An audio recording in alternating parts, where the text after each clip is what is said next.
So we've got a date field just here on the side, and that's incredibly useful. And there's many things we can do with the date field. It's worth noting, if I extend this out, that I can actually list a different type of date. So I've got long date and it will present me with that.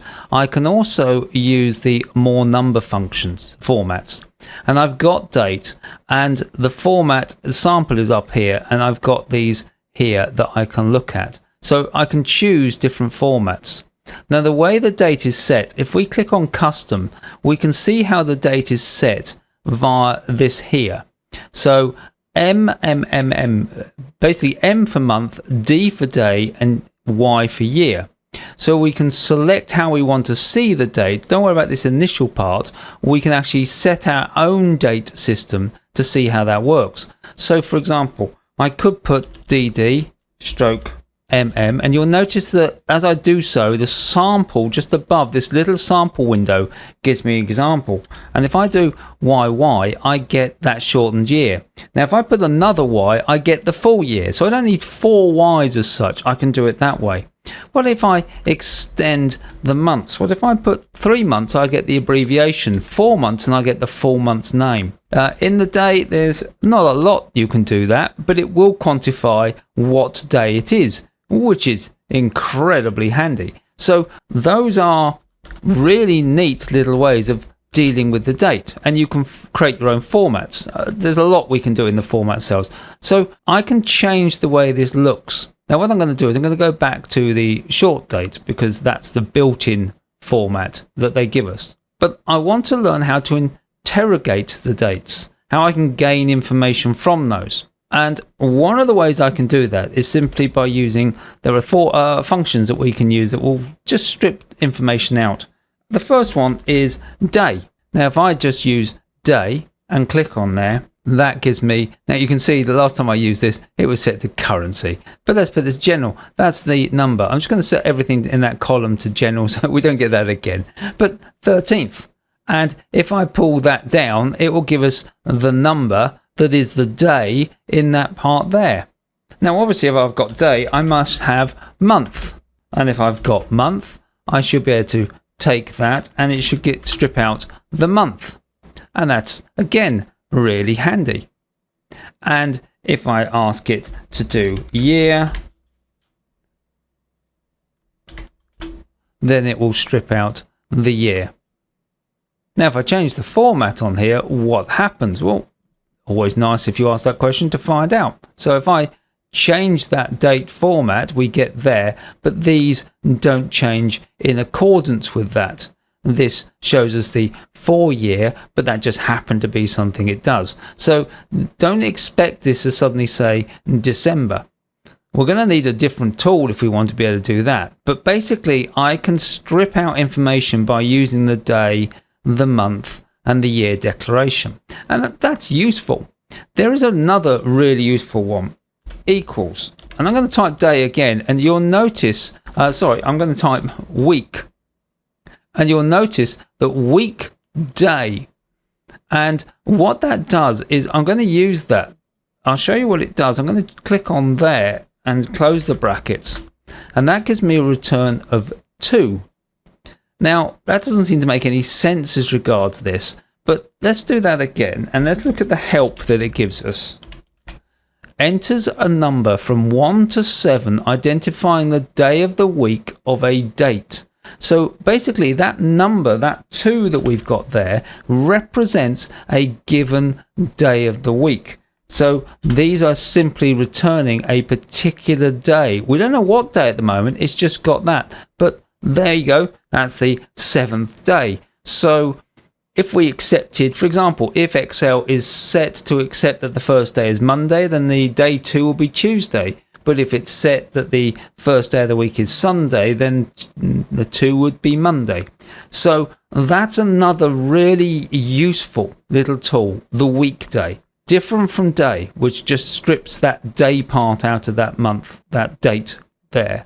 And same thing with month, and same thing with year. And what I want to do next is I want to utilize that and what we saw in that format. So in the next lesson, we're going to have a look at something called text. and we're going to adapt this. Now you've noticed that I created a tab called working with dates, and I did that, and we're going to do that again for the next one. And what I'm going to do is show you, you should know how to do this, but in case you've forgotten, all I've been doing is go to move and copy, move to end, create a copy, click OK, and then simply changing the text in there.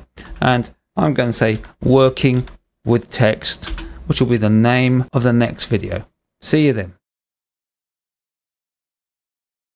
Okay, so since the last lesson, I've just cleared out the data there because we didn't need that. What I'm interested in is just this part here and a little bit over here. So what we're going to be looking at is a command called text. And the text function simply allows us to alter the way data appears by using certain format commands. And those are the same format commands we've actually already seen.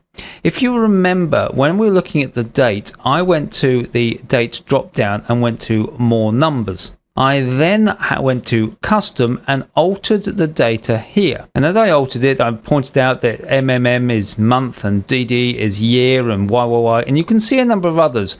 H for hours, minutes, seconds, the colon separating those out, currency symbols and things like that. And you can look through these. There's a whole range of them, and they're really useful.